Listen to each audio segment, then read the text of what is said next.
Today we're going to talk about the Speedmaster 57.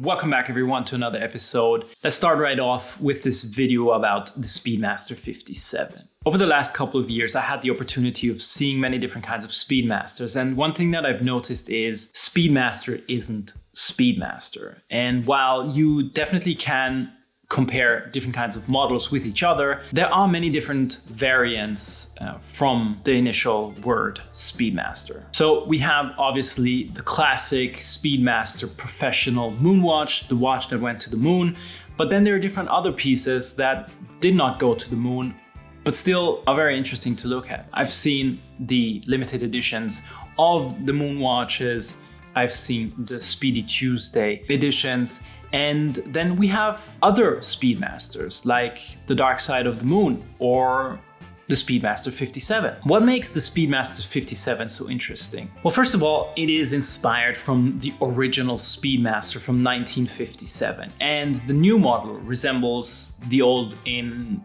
a couple of ways. First of all, we are utilizing the broad arrow hands and we still have a steel bezel. And then we have some more modern components that go into the new Speedmaster 57, like for example, the different dial colors. The other thing that I'd like to mention is the new movement that is put into this watch, and it is a column wheel chronograph movement called the Caliber 9906. It is METAS certified and has 60 hours of power reserve. And the good thing with the new Speedmaster 57 is that you can actually look at it because it has an open case back. Now let's dive into deep with the different kinds of dial variants. And this is something that I found personally very interesting because nowadays we see much more colors on the dials, and this is a good thing in my opinion because it gives a lot more of options for us as consumers to wear their watches in a way that we actually want to. We have the black dial version, which is the only version that has a sandwich dial. It resembles a little bit of vintage vibes with its faux patina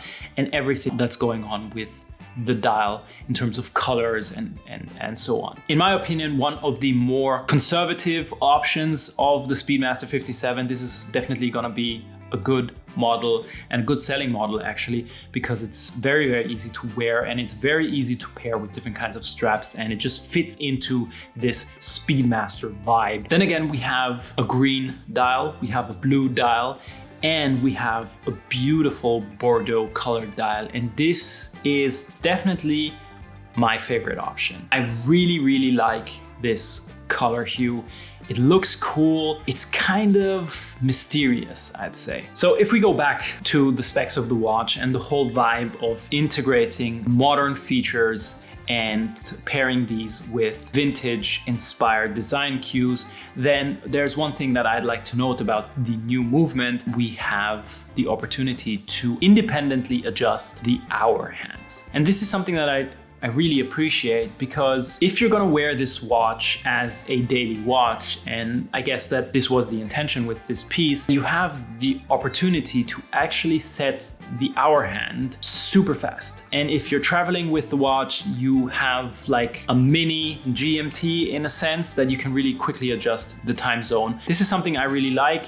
It's not particularly super necessary in watches these days, but I really like that Omega has integrated this feature. Another thing that I'd like to point out is the positioning and the disc of the date. Usually we see contrasting discs of dates on watches. This is something that I personally, I don't like it. It's very misleading for the eye when you're looking at the watch, because the first thing that you look at is the date because it's the highest contrast. And this is something that I don't want to, because I don't need the date on my watches. And therefore I really appreciate Omega doing this. And obviously the date sits at 6 o'clock, which is, in my opinion, the perfect situation for a date, because we don't need it at 3 o'clock.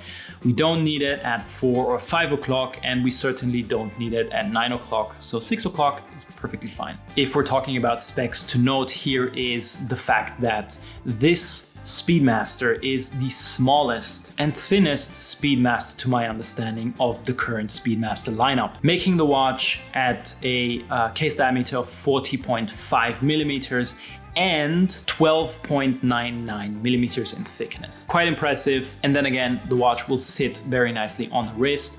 It has 20 millimeter lugs, so also perfect for all the strap needs that I would definitely have. I would definitely pair this watch with many different kinds of straps and try different things out. I think that overall the Speedmaster 57 is a great watch. I like the colors. I like what they did in terms of case dimensions and lug width.